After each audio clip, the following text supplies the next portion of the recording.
the Opopco Studios in Oklahoma City, this is an OSU update with Gina Mizell. I'm Jenny Carlson. The Cowboys were off this past Saturday, but lo and behold, things look a lot better in Stillwater after the Saturday that the rest of the Big 12 had. Jeremy Smith, the Cowboy running back, was asked about what the Big 12 looks like at this point. You know, this Big 12 is pretty much equal. You know, it's anybody's show, pretty much. You know, there's a lot of good teams out there, but it's really pretty much up to that team and how they prepare, you know, especially for us. I mean, we want to prepare the best, you know, every day, no matter if it's a Sunday where we're just out there, you know, going through corrections and stuff like that. You know, we just try to go out there and be the best that we can be.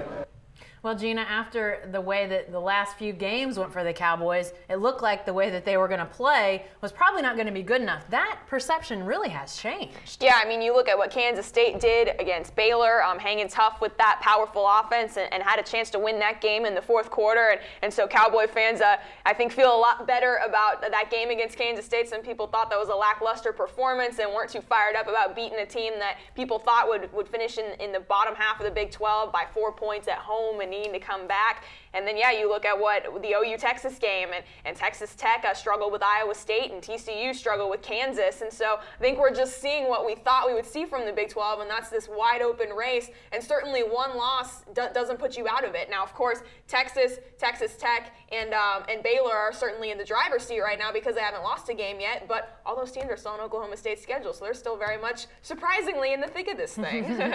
Well, and of those teams that you mentioned, most of them come to Stillwater. Obviously, that Texas game is on the road for Oklahoma State, but the schedule sets up pretty darn well for them. Yeah, I mean, it's backloaded. There's a lot of big games in November, but yeah, Baylor comes to Stillwater. Bedlam is obviously in Stillwater. Now the trips to Austin and Lubbock are obviously going to be a challenge for the Cowboys, but it's going to be interesting to see how this all shakes out. But Mike Gundy had an interesting comment kind of off to the side after his press conference on Monday, in that, you know, everybody left Texas for dead basically a couple weeks ago, and now they're the ones leading the show. So it's going to be a very exciting finish. I don't know how much great football we're going to see based on the state of the Big 12 right now, but it's certainly going to be interesting going forward. You know, wasn't too long ago that I thought there could be an undefeated champion in the Big 12. Now it looks like 2 losses could potentially win. Let's have 5 teams with 2 losses and just have it be utter chaos. That would just be spectacular. It could happen the way this league is going. Thanks, Gina. Yeah. Be sure to stay with the best coverage team anywhere at newsok.com and every day in the Oklahoman.